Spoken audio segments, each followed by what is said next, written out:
All right, okay, so we're going to get into monochromatic painting. I'm using Gambling's Ivory Black here.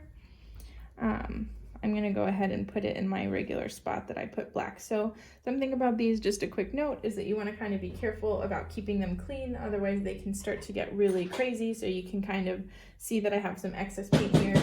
I can just give it on a tap on a table, wipe off the top of it, and then that will help it to stay clean longer. And so generally over time, if you leave a lot of paint in the tops of them, they start to get really gunky, and sometimes I'm the worst, and so they can start to become really, really messy. And so you can just sort of ward that off early on, that's great. I'm also using Gambling's titanium white here. So those are the two paints that we're going to kind of be working with today. Something that I find important is, or like incredibly helpful, is mixing your values or pre-mixing your values. So when I say value, what I mean is your lights and your darks, or how light and dark something is. So for example, when this was white, it was a light value, and now it's a medium value, and if it were black, it would be a dark value. And so that's what value means. And so overall, we're trying to just find our value range being from white to black.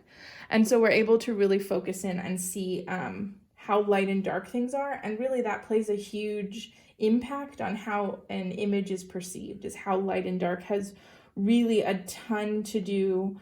It's arguably one of the most important things when it comes to how we perceive images and really the entire world. If you take an image and you remove the color from it, it still reads as 100% realistic, and it is missing an element of realism with the lack of color. But if you take away the values of something and just leave its color, it is no longer within the realm of realism. And so just kind of thinking about black and white photos and ways you've come across that same idea in the past can be really helpful. So I'm starting here. I'm making sure that I'm leaving some space between my black and my white, because I'm going to start to mix some value strings, and I'll explain more about that in a moment. This is just what it looks like in the tube. It's kind of this gel-like consistency. I'm going to put down a ton to start with, but just kind of keeping that in mind. We want to try and pre-mix our values that can get us used to mixing up the paint. I'm not using any medium to start with. I'm only going to use medium when I start to go to my canvas. For now, I'm just using the pigment itself that already has an oil binder in it that's keeping the paint together. And so there's already some oil that's mixing in here. So what I'm trying to do is I'm trying to create even steps in between white and black, right? These are my two end or bookshelves of my values, and I'm trying to create the even values in between.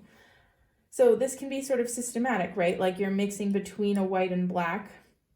And what I want to do is try and find this middle gray. So it's a little bit on the dark side. So notice I've just taken a little bit on, let me bring this over here so you guys can see that I'm wiping off every few minutes too. That I want to make sure that every time I mix a new color that or a new value, pardon me, that I'm wiping off my my palette knife on a towel. And it's important that these towels be those shop towels that we recommended, because if it's another type of towel that's different in quality, it can start to flake off, and a bunch of these little materials, these little pieces will end up in your painting, and so that's not very good. So this middle, notice that I don't just do it once and leave it, because I want to really make sure I'm incorporating all of the paint that's underneath, right?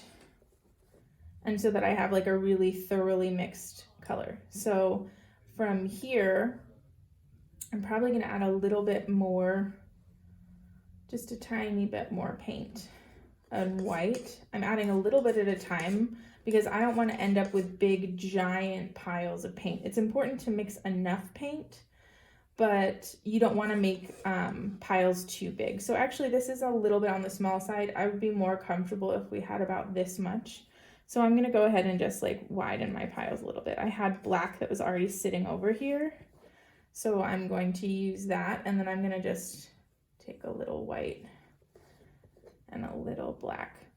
I'm still making sure to wipe my palette off in between each one because I don't want to start to like mess up my, actually I even did, if you look over here, there's a little tiny bit of white in this, and that can start to compromise my like exact black. So I'm going to take that off to the side over here. I can use that a little later when we're going to be mixing darker colors because we're going to mix white into it anyway, but I don't want it to be in my pile of like exact black. And so being particular like this can really help you in the long run to have really clean values. That this you'll start to see can get contaminated, your black, and you can start to put a little bit of white in it and it's all of a sudden not exactly black, but the value right next to it. And so going back in here to this one, it's a little bit too light, so I'll take my little pile down here that was a little contaminated. I like this amount better. I would say we're right in here at a middle gray. So this is the thing, is that you can get color wheels and value charts that can show you what you're trying to match, but you're really trying to visually start to see all of these different values. And so in our drawing course, we talked about all of the different ways in which you're seeing your different value range, but now we're really trying to focus in on seeing that exactly rather than building it up over time with different layers. So there's a couple ways to do this. I could have taken from this middle pile and then added a little white to it. I think I can recommend that to start. So even I'm going to take what I was doing and just make a big pile of this. Oh, I wasn't meant to be grabbing from there, but that's okay. So if I make a really big pile of this gray color,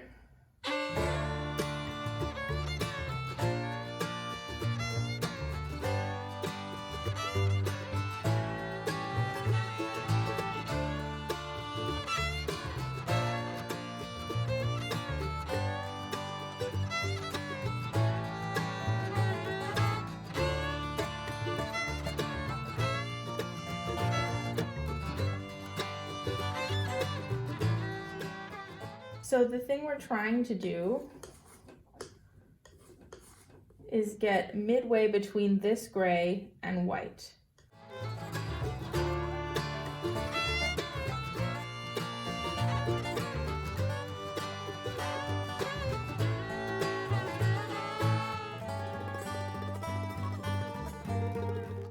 Also making sure to add a little at a time, because it's harder to take some out, and if you just add a little at a time, it's really going to go a lot faster, and I can control how much I'm mixing.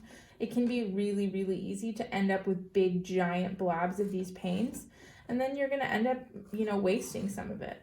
It's not the best to always think like, oh, I need to make sure I'm conserving paint, because that can lead to problems in your paintings. Like not using enough paint is something that's very common among new painters.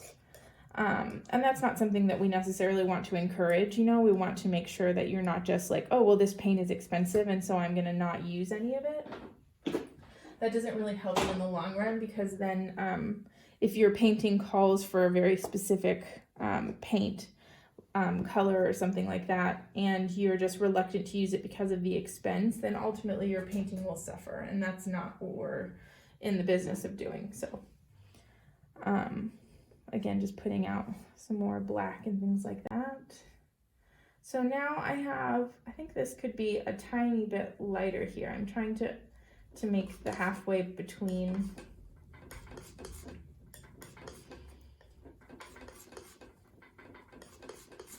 here and here. And so we're really going to end up doing a bit of fixing, you know, when we have them all laid out. But this gets us in a good place, right? Because then I can take the middle between this white and this gray and find the next value here. And I can take the middle of these two, right? And find it here. And so by dividing it up in middle way increments, it can help us to get a really large value scale while also like making the job easy, because we're making comparisons of what this one is versus this one. Get practice in general with the paint and making sure we're being thorough and that everything is not too many jumps apart from each other. And we'll check that when we have more values in, that things aren't being too big of a value step, that it's not like that they're evenly spaced is what I mean to say.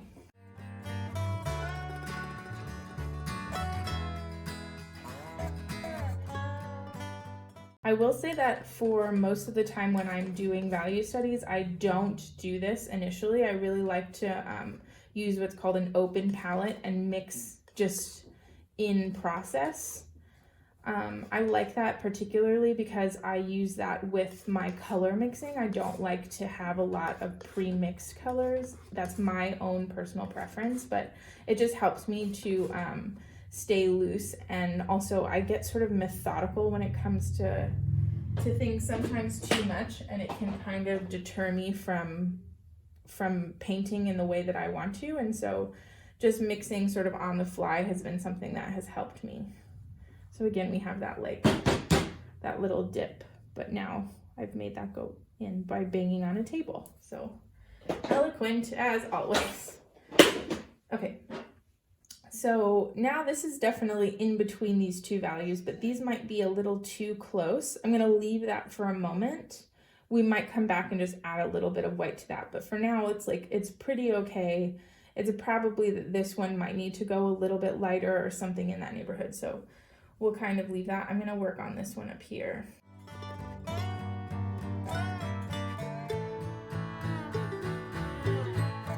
This is way too close of a jump. If we're looking from here to here, that's a significant step in value. And same thing kind of from here to here, but these are too close. So we'll have to do some adjusting there. And that's okay, that's all very much part of this process, that you just have to sort of fiddle around with them. It's not the fastest thing to be working on, but it's something that's really important. And then later on when we're doing our value study, we'll just pick from these values themselves. And so that can be really helpful.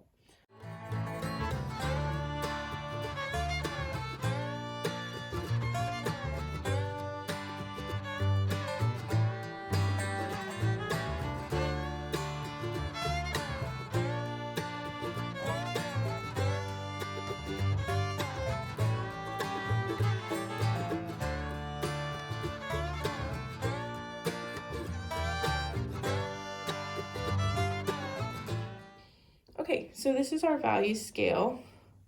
These are called value strings, where you're mixing them all along like this. And notice I'm making sure to stay really organized so that when I'm going to paint, I know this is always going to be lightest and then darkest. And if I was working in color, I would leave room to create other color strings that are like warmer and cooler, and these ones are greenish and these ones are bluish, but they would always get lighter to darker. And so these are value strings, and this has to do with palette organization in general. And so these value strings, and then up here, we're gonna create a value scale. Okay, so again, I really think that in this exercise, you should take the time to measure out 1-inch boxes. You should use a ruler and draw them out. And you can use a charcoal pencil on here, and that would just really create nice, even little spaces. And the reason you want to do that is because it can be a challenge in order to fill a box sort of perfectly and keep it nice and neat. And that is things that we're practicing, right? Is that we're going to be using tiling. And so I put a little Gamisol on my brush, just like we were doing when we toned the palette, just to get it wet. So there's not a lot on here. And then I'm taking a small amount, the medium went off the screen here. Let me show you. So the medium is over here. I'm just taking a small amount of this, and I'm actually diluting it a little bit in the Gamisol pile that I just had. This is all very clear, so it's difficult to show you, but ultimately it's just like a thin little runny mess. I'm not using too much Gamisol or too much medium, and too much is kind of going to come up to you. But an example is that if it's dripping at all, that you have so much liquid that it's physically dripping down your palette, you've used too much. And so you can just wipe it off on a paper towel. I'm gonna put this paper towel over here to my left because that's my more comfortable way of using it, but it's like always over here to the left and I'm constantly wiping my brush off. So just kind of keep that in mind. So what I wanted to show you, and I guess I'll start with white over here. So I could put this, the reason I'm creating a separate string over here is because now I'm introducing medium. So medium changes the drying times of the paint. And so I'm going to just grab a little bit from the bottom pile over here and really load my brush up. Well, I want you guys to see that there's a lot of paint on here and I've got medium in it, so it's going to help with the drying time. And so I'm gonna just come over here and just create my first little box. So the way that you place paint is going to have to do with this too, as part of this practice, right? The reason that we're doing this in the first place, because you've done an exercise where you've seen the values, but now it's about paint handling. So what does it look like when your medium is mixed in with the paint? How much medium should you be using? If you use a lot of paint, it's quite a lot thicker. If you use more medium, it starts to become a little bit almost like honey or slicker feeling. And so kind of getting to a comfort level where you are with how much of that you'd like to use. And that's something that's really difficult to teach because everyone's preference will be a little bit different. I will say that you're trying to create a nice, even box with clean edges. And if I had drawn out little boxes here in charcoal, I would have lines to guide me of exactly where to go rather than just kind of making this bigger and bigger, which is not ideal. I will say that making sure that your entire box is totally covered with paint, that it's nice and thick and doesn't have big streaks in it, and there's like a little piece of debris that got into there that's like from some dried paint or something. And so making sure that it's not lumpy in places, like I'm gonna fish that out by using the corner of the brush. And now the paint has been disrupted in that corner, so I'm gonna take a little bit more and kind of put that on there. So we're just kind of trying to really create clean boxes. And that's the thing that the reason for this exercise is just to get you practicing with paint in an experiment or in an exercise that is very doable, and you know exactly what it's meant to look like. That some of the other value studies that we're going to do of master copies could be done in a few different ways, but this is like very cut and dry. Like it's meant to be a clean, even paint square. And so I've wiped my brush off because I don't want to introduce, okay, so this is important. So I don't want to introduce, I have white on this brush. I've wiped it off on a paper towel and I want to go into the darker value here. But because I have any white at all on this brush, it's going to influence this value a little bit.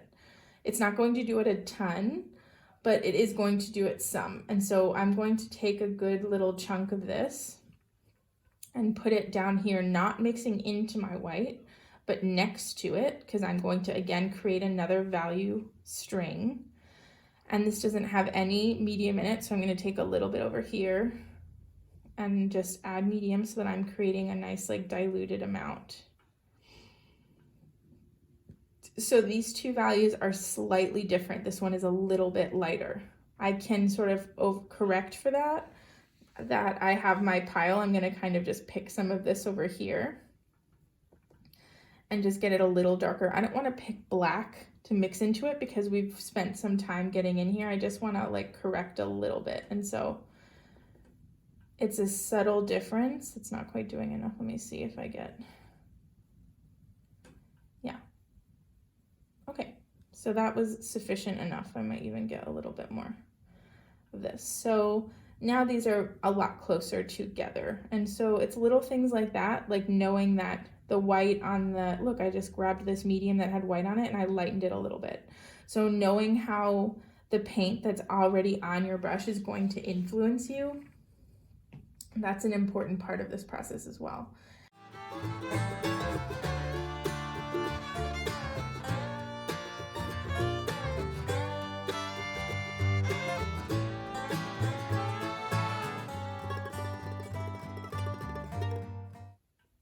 So this is part of the mixing on the fly. I'm not just trusting what I've done previously. I'm making sure that I go in here and make adjustments as needed. So that's looking better. So I'm going to collect a bit of it here. This is something that we want to make sure that we're doing, is really incorporating all of the paint that's down here in the ferrule. I believe it's called the ferrule, the fennel. But this inside part of the brush, paint can collect in there. So I'm really trying to like press the brush down and then collect all the paint that I've got up here. And so it's really heavily loaded. There's a lot of paint in the bristles, and you'll see that when I place that here. So this is something, is that when I get to this edge, I want to make sure that it's a clean line between the two. And so I've kind of gone in there and made a little bit of a messy line. So what I'm going to do is take another brush that was clean, and I'm just going to go back into my previous value. This is why we leave the values here separate, side by side. And I'm just going to come up and clean this edge. Right? And just make sure that it's like incorporated fine. So this is what we're going to talk about when we talk about really clean tiles, that we want to be able to see that line that's clean in between things like that. It's not as necessary to be this perfect, but with a value scale at this level, we want it to be that you're really taking your time and you're figuring out how to problem solve problems like this.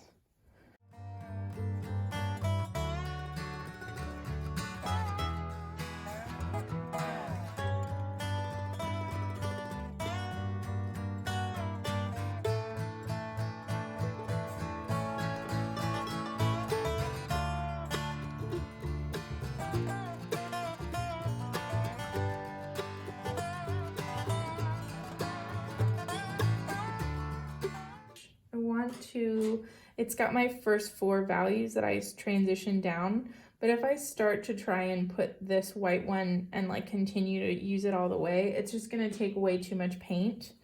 Same thing with this one. So I'm actually going to wipe this brush off with Gamisol. I'm just swishing it a little bit over here, rubbing it against the bottom, and then making sure to rub the edges so that it's eliminating any Gamisol. And then I've even wiped it off on a paper towel. So just kind of cleaning that off. So when it comes to palette organization, like I'm trying to go across this way, right? So I have 2 options. I can either go down, or I can just literally move this piece of medium. So the way I'm gonna take the clean stuff is just move it off over here to the side. And that can kind of help me because the medium was starting to get a little dirty anyway. And so now I've cleared the path in my palette to be able to continue on. Okay.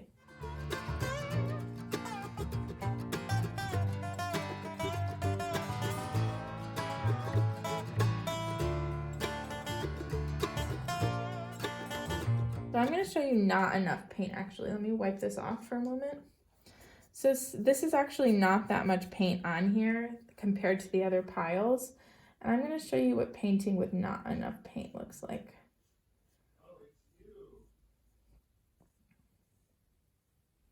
See how I'm leaving some of these in here kind of scratchy?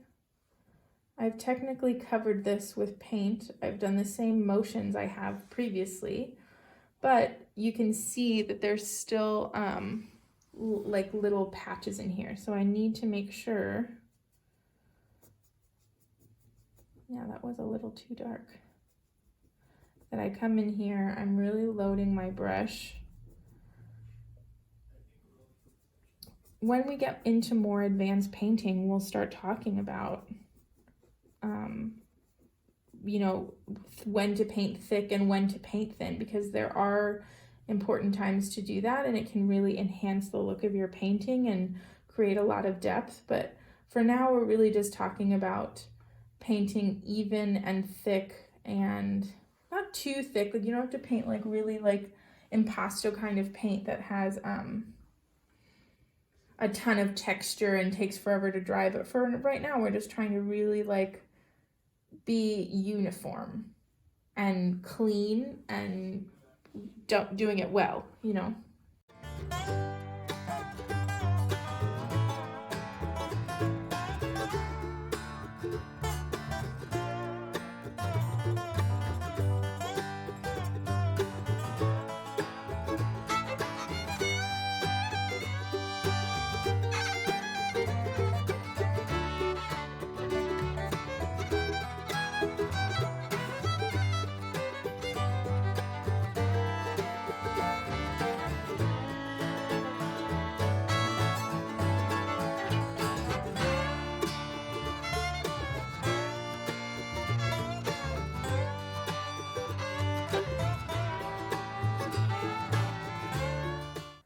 Okay, so we're on the last one. We're on black, and I've been using these little square ones, so flat ones. Okay, so I want to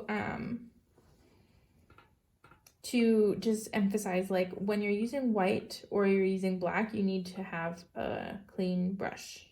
Clean. So the reason is that anything can sort of compromise black. We've shown that before. If I had used that previous one and used black, it would be wrong, because some of this would get in here and it wouldn't be a true black anymore. And so we want to go ahead and put that in here as an important aspect.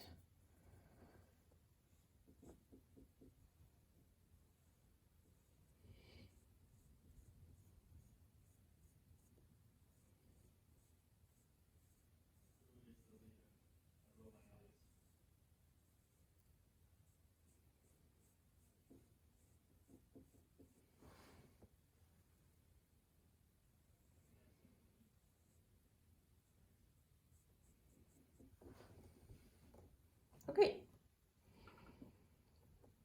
so that is our value scale. We want to make sure that we're being even in things. There's like a couple of things that I see that aren't perfect, things that I can point out to you, like some of these jumps. I think this is like a good middle, and I think this is looking good. I think this jump from here to here, this could probably use some work, so